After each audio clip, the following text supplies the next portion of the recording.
18 Tahoe, air conditioning dilemma.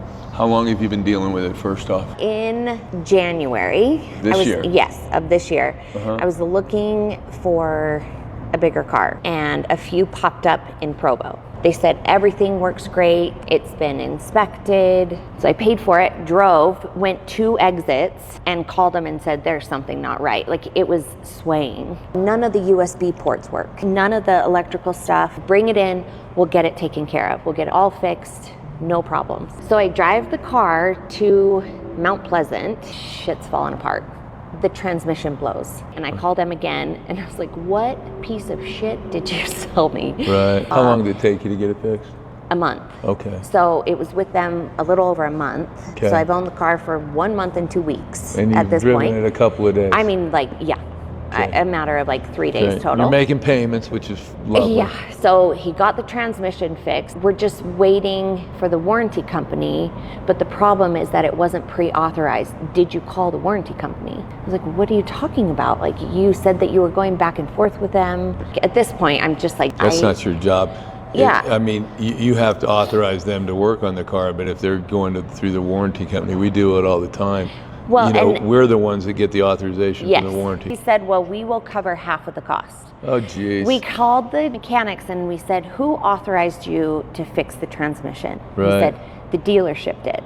Are all the things fixed? I gave you a list. Nothing was fixed.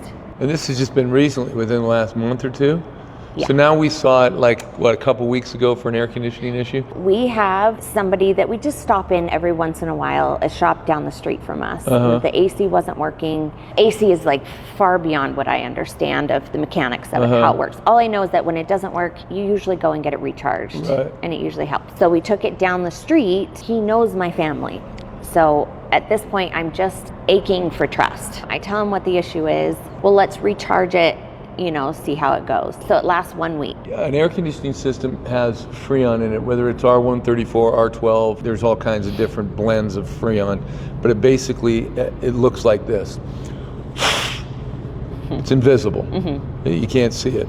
So when it leaks, you have no idea where it went. I mean, sometimes you can find an oily film on a hose connection or, like a hose crimp or something like that. But basically, you have no idea where it goes.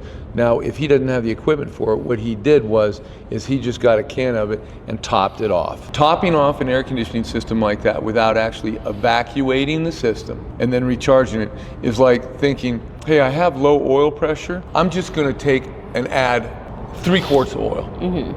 I'm not going to pull the dipstick. I don't want to add the right amount of oil. I want to I'm just going to go with 3 quarts. And then if the light goes off, I think I'm right. That's what just charging an air conditioning system does. It's wrong. It's not the right way to do it, but a lot of people do it that way. But that's why it's wrong. It's the same thing as just, okay, I think I got enough oil in there. Yeah.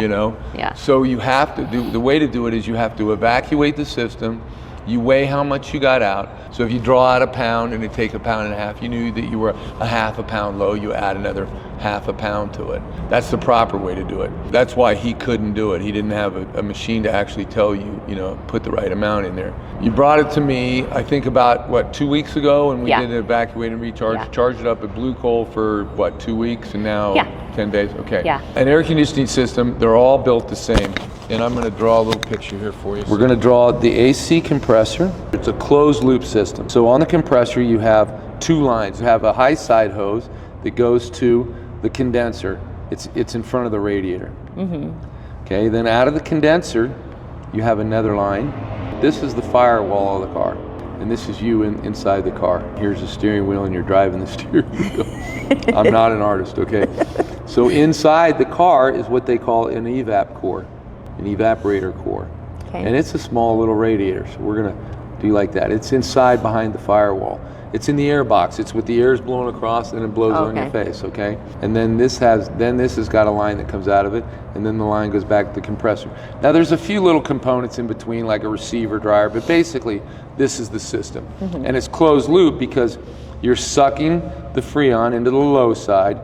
You're building pressure with it with a compressor, and you're pumping it out and it's coming out under high pressure, going to the condenser, cooling that off, going to the evaporator core, removing heat in the cab. Okay, so here's what we did. When you brought it to us